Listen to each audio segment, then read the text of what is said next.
yaitu tanggal 8 Agustus, dan 9 hari lagi kita akan memperingati hari kemerdekaan yang 80 tahun, dan lagi 20 tahun Indonesia merdeka selama 1 abad atau 100 tahun. Hadirin jemaah yang disalamkan Allah Subhanahu wa taala.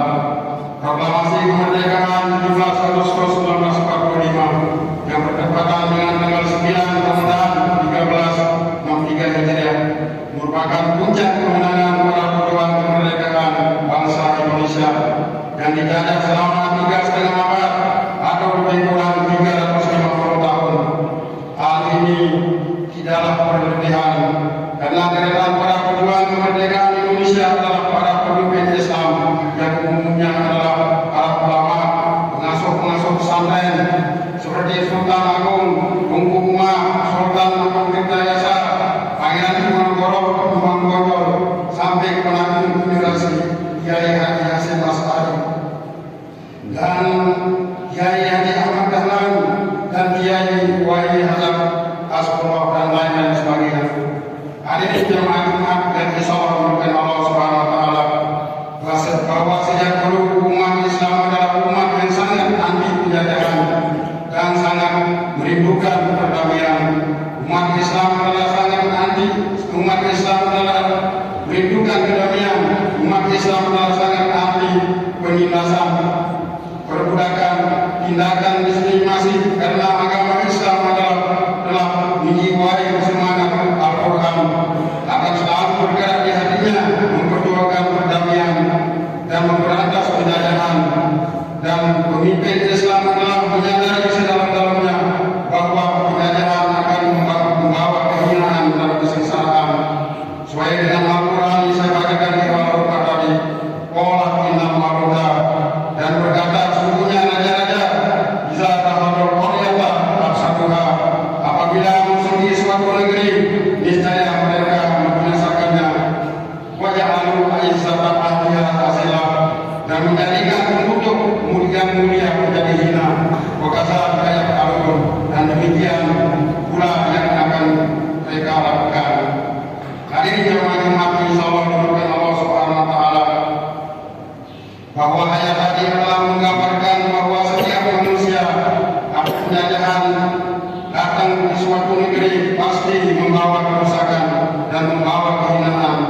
Masalah ini memang tidak disangka lagi, mengingat sasaran dan taktik umum yang dijalankan oleh penjajah ialah setiap memasuki suatu negara adalah terlebih dahulu adalah menjadikan bangsa itu buta, merusak rohaninya, membekukan otaknya sehingga hilang menerangi akal pikirannya, menjadikan bangsa itu hilang kesadarannya dan hilang jati dirinya serta hilang hak dan kewajibannya. Kalau itu sudah hilang jati dirinya, sudah hilang akal pikirannya, sudah hilang semuanya, berarti sudah hilang pula kemerdekaan. Hadirin jemaah Jumat insyaallah dimuliakan Allah Subhanahu wa taala, sebagai penerus generasi perjuangan Indonesia, marilah kita bercontoh mewarisi nilai pahlawanan yang dijiwai semangat melawan penjajah.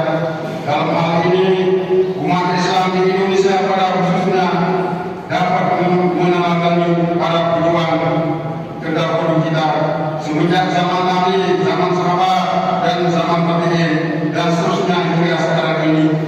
Salah satu pesan nilai kepahlawanan yang kita contohi sebagai bekal hidup di dunia sampai akhirat ialah yaitu pesan Sayyidah Asma binti Abu Bakar As-Siddiq kepada putranya Abdullah bin Zubair saat pasukannya bertempur melawan pasukan Muawiyah bin Abi Sufyan yang dipimpin oleh panglima yang terkenal amat kejam dan amat tidak berberi kemanusiaan, yaitu yang bernama Hajjaj bin Yusuf.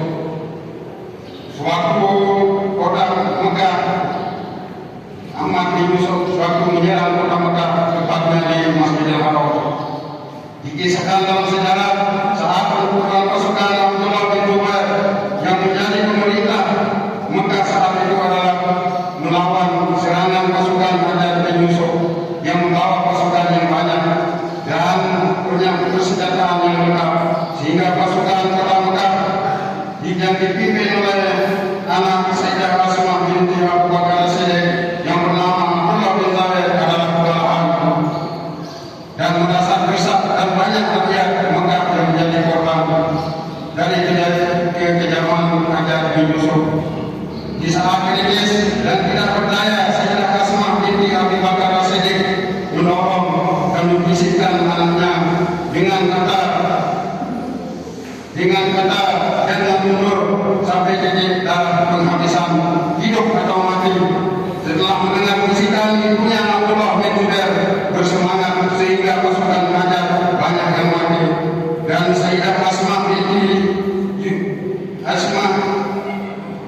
bin Abu Bakar As-Siddiq tidak berbisik lagi, malah mereka berteriak dengan suara yang lantang, suara yang keras, berkata, "Wahai anakku, jangan mundur, jangan surut selangkah pun dalam perjuangan tes kalimat Umar Syahidan, hidup memulia atau mati syahid."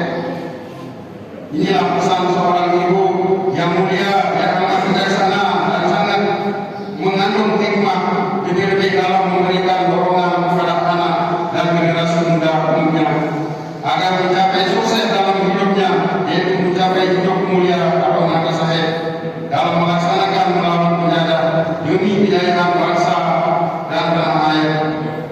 Dan pesan yang disampaikan oleh Sayyidah Asma binti Abu Bakar adalah sejalan dengan apa yang pernah disampaikan oleh Rasulullah SAW. Khairun nasi anfa'uhum lin-nasi, sebaik-baik manusia adalah orang yang banyak memberi manfaat kepada manusia yang lain. Dengan demikian, harapan kepada semua umat manusia, terlebih lagi bagi umat Islam, hendaklah berusaha sekuat tenaga memberikan sesuatu yang terbaik kepada bangsa dan negara. Selama hidup kita mengisi lembaran sejarah perjuangan hidup dengan nilai-nilai perjuangan dan mengabdi pada umat manusia dalam meningkatkan taraf hidup untuk mencapai kebahagiaan dunia hingga akhirat. Dan mudah-mudahan kita bisa berjuang membangun wilayah-wilayah negeri Indonesia dengan segala upaya kita, ilmu pengetahuan. Alhamdulillah, alhamdulillah hamdan katsiran kama amara. Ibaratullah, innallaha ya'muru bil 'adli wal ihsan wa ita'i dzil qurba wa yanha 'anil fahsya'i wal munkari wal baghi ya'idukum la'allakum